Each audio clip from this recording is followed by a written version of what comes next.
Well, I live real close to the banks of the Government River, and I spent my whole life living in communities along the Fraser River.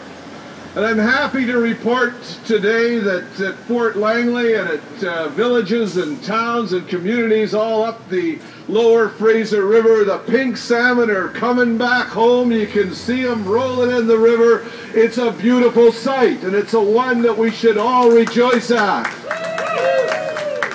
Our salmon, if they aren't anything, are mysterious. They are born in the rivers and streams of this coast, and they go out into that great mysterious ocean, and sometimes they come back and sometimes they don't, and rejoice that this year the pink salmon are coming back up the Fraser River. But the sockeye salmon have not come back. We have suffered a horrible crash of sockeye salmon numbers. The chum salmon up the coast have been declining and declining with disastrous results.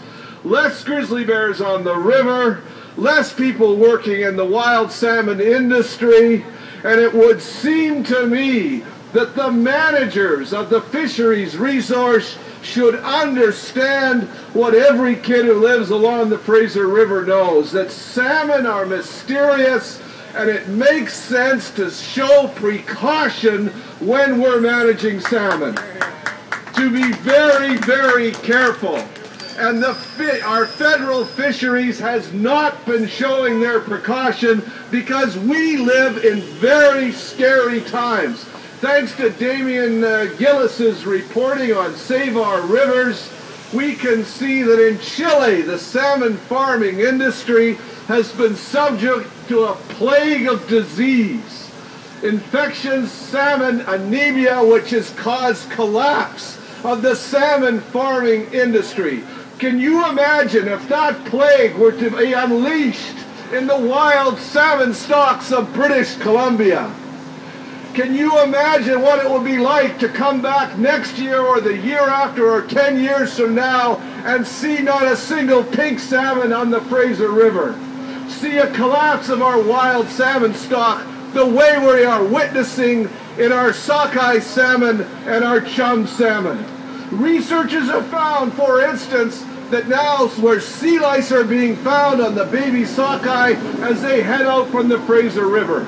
Is this the reason why they've collapsed? Many people say yes. But it seems clear to me, it seems clear to the Wilderness Committee, that as a precautionary move, we need to wipe salmon farms off our coast now.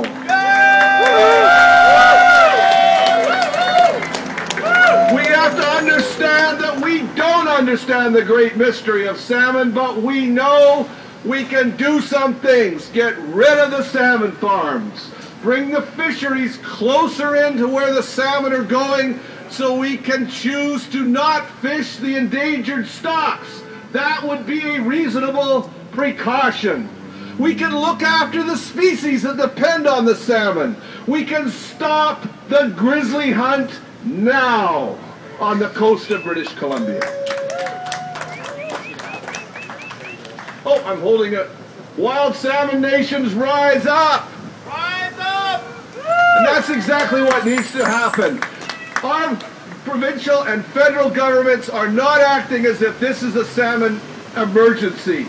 Because of the salmon farms and the other things nailing our wild salmon, we live in a time like no other. I've said this before. We are dancing on glass. We don't know when that glass will break. But when it breaks, the Fraser River will not be large enough to hold all our tears. It's time to end salmon farming before it's too late. Now! Thanks for hanging in there.